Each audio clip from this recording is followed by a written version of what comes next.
Ya, alhamdulillah ini sidang perdana akhirnya aku bisa datang langsung ke pengadilan negeri Jakarta Selatan. Gitu. Bahwa kemarin kan aku sidangnya di virtual, sidangnya di dalam rutan Salemba, tapi berkat ya alhamdulillah kebijakan dari Ketua Majelis Perjuangan Keluarga dan Kuasa Hukum, akhirnya aku bisa langsung datang sekarang ke pengadilan negeri Jakarta Selatan. Tapi tadi udah sempet tegang-tegang nggak sih pas di dalam atau gimana? Agendanya kehadiran saksi. Memang banyak yang aku mau uraikan ya terwakilkan sama kuasa hukum ya semua. Cuma ada satu statement tadi yang aku uraikan, gitu, aku pertanyakan. Terus di saat aku menyampaikan aku jadi kayak flashback ingat kejadian, makanya disampaikan dengan mungkin perasaan yang seperti apa sampai agak terbata gitu di dalam bicaranya gitu. Cuma aku menyampaikan tadi aja gitu loh, bahwa ya di dalam aku sebagai berkeyakinan muslim, selain kita mematuhi ataupun berkedudukan di atas peraturan dunia atau hukum positif negara, aku juga punya aturan ketuhanan yang aku benar-benar tegakkan di dalam hukum syariahnya gitu loh. Sesuai tadi surat An-Nisa ayat 34, bahwa sebaik-baiknya wanita yang soleha adalah ia yang taat kepada Allah, bertakwa dan menjaga dirinya saat suaminya tidak ada. Jadi aku tuh hanya berpatokan dari situ. Terus juga dari kategori tiga jenis perzinahan, ada tadi aku bilang ada muksan, ada ghairi muksan, dan juga ada jinala. Itu aja sih ya. Tadi sempat terharu juga kayaknya ketika pas membacakan tentang apa yang tadi dibilang perzinahan. Ya. Kalau mungkin orang lain kan melihat posisi ini sebagai pengamat. Kalau aku kan pelaku yang memang terjadi sebagai orang yang terlibat langsung di area itu gitu. Dan mereka nggak mungkin sama satu rasa dengan perasaan. Jadi saat menyampaikan pun beda tingkat emosionalnya, tingkat historisnya, psikologinya gitu sih. Lebih ke situ aja lah.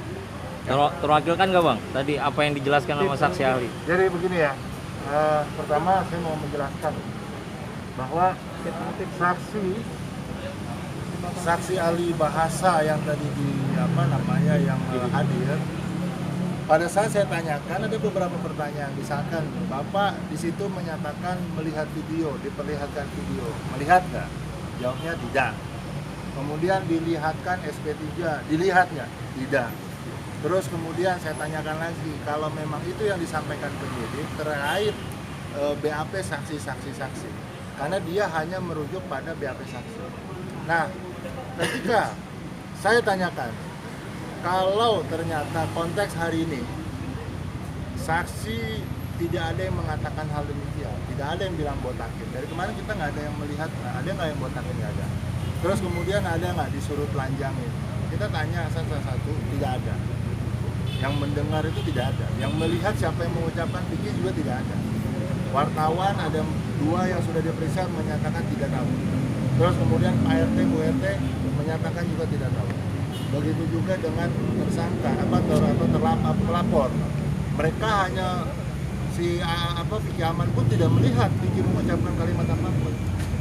Gitu loh. Oleh karena itu kami yakin bahwa apa yang disampaikan daripada majelis daripada saksi ahli tadi hanya pada konteks kalimat kata, tidak melihat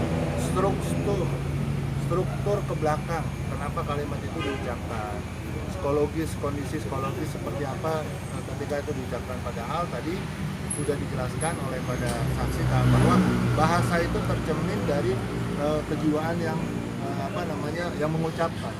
Ketika saya tanyakan, tadi dia sempat ragu, Pak, kalau kondisi kejiwaan bahwa itu diucapkan pada seorang istri, kan begitu, yang dilihatnya berada di dalam satu kamar, itu seperti apa? Wajar tidak? Ditanya wajar.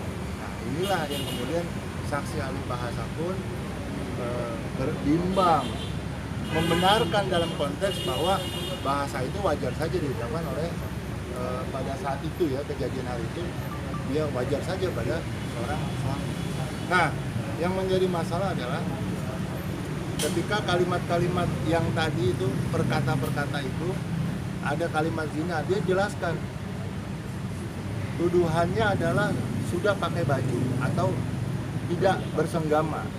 konteks perzinahan dia tidak segambar dan disajikan oleh di BAP pada saat itu adalah tidak pakai baju. Saya tanyakan, Pak, kalau ditanyakannya pada saat tidak pakai baju, kalau ternyata setelah itu pakai baju gimana? Apakah terjadi perzinahan? Apakah tuduhan zina itu tidak menjadi fitnah? Kembali menjawab kalau memang konteks ke belakang ya tidak. Artinya apa? Saksi ahli bahasa di sini adalah hanya menerangkan sajian saja yang disajikan. Bahkan saya tanyakan daripada pihak saksi sebagai bahasa ya. Ada BAP yang ternyata tidak ditandatangani pada tempat semestinya. Bahkan ada BAP yang memang disangkal parafnya dan sebagainya. Itu bagaimana? Karena itu yang disaksikan. Ya, konteks ini dia tidak bisa menjawab karena memang katanya bukan ranahnya. Tapi saya berkeyakinan bahwa psikologis sebagai saksi saya juga bisa melihat. Kalau dalam konteks hari ini ketika Vicky merasa dia klien kami, dalam konteks dia membela kepentingan dan harga dirinya sebagai seorang suami. Ketika ditanya, saya tanya bahkan kalau Bapak menyaksikan seperti itu seperti apa, bagaimana? Ya marah, kejiwaannya ya marah, ya wajar marah. Terucap kata itu, kalimat itu, karena perspektif fikih kalau kata zina itu ada 3 menurut syariat yang dipelajari.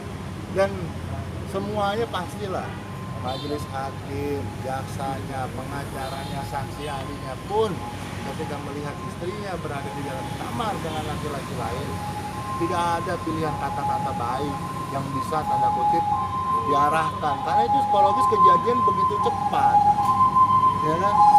Nah, inilah yang kemudian kami berharap mudah-mudahan, yakin saya majelis hakim punya pandangan terhadap perkara ini, dan saya punya keyakinan yang terbaik, sangat terbaik adalah Vicky harus dibebaskan. Bang, artinya untuk kesaksian ahli kali ini itu tidak berdasarkan fakta ya, Bang?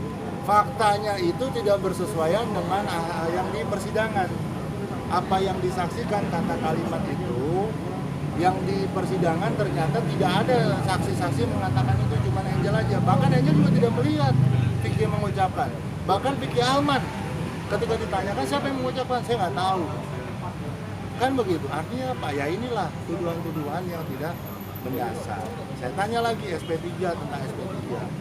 SP3 itu tindak pidananya bukan tidak terjadi, tapi terjadi, sekali lagi terjadi. Terjadi tindak pidananya, tapi alat buktinya kurang. Bagaimana nanti kita lihat di saksi ahli pidana nanti bagaimana. Tadi ada kekecewaan nggak sih ke Saksi ahli bahasa sendiri. Enggak sih, maksud aku kan tadi ada statement saya tidak terlibat di hal seperti ini yang terlalu jauh.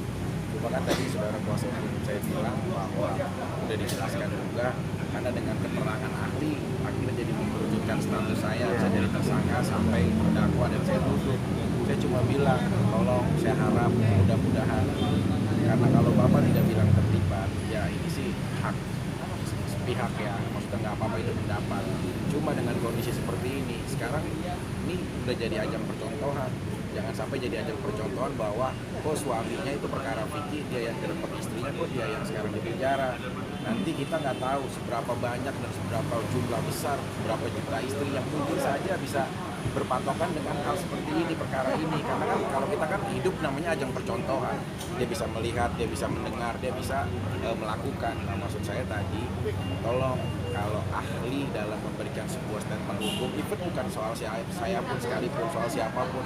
Jadi kalau menurut aku harus benar-benar memang dikaji, harus benar-benar memang mengetahui benar-benar kronologis ini terjadi gitu loh. Karena kan masalah bahasa universal gitu loh.